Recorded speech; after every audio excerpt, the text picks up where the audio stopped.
Hello, Sarah from Hunting for Ladybugs here today. I just wanted to welcome you to my sewing room, and I'm just going to make a quick video to demonstrate the difference between ironing and pressing when you're sewing. So firstly, I just want to give you a little bit of a tour of my iron. I look for one that has, I look at my previous model and the wattage. So this one's a 2000 watt, so each time one of my iron dies, I try and get one with a similar wattage or slightly higher.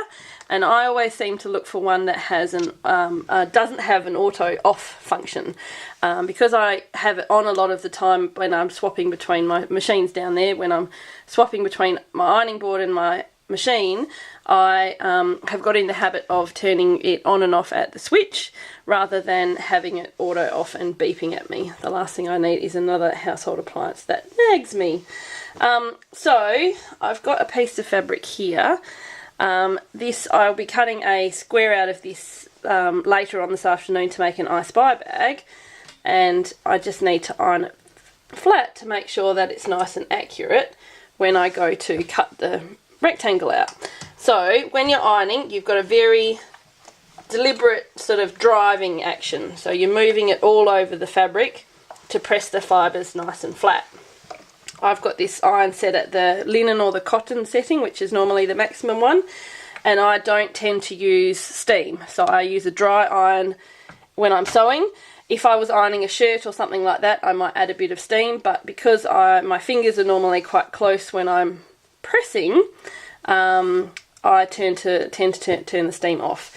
So that's ironing, where you've got that very driving action.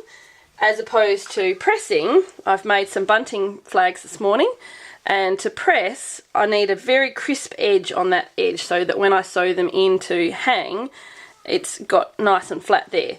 So I use my fingers and I roll the seam to the edge of the flag, and then I take my iron and I do a very deliberate push down, and I may give it a shot of steam with the button, keeping your hands out of the way. So that's made the seam very much on the edge there, nice and sharp. And the same on the other side. You do a very, see how my fingers only just get out of the way as I bring the iron over. And I do a very, I'm pushing down. It's ironic that even though I use a dry iron, I find that irons work better with having a full tank of water, and it gives you a bit more weight as well to push down.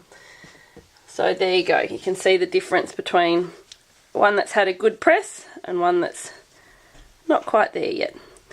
Okay, I hope that demonstrates the difference. Any questions, give me a yell.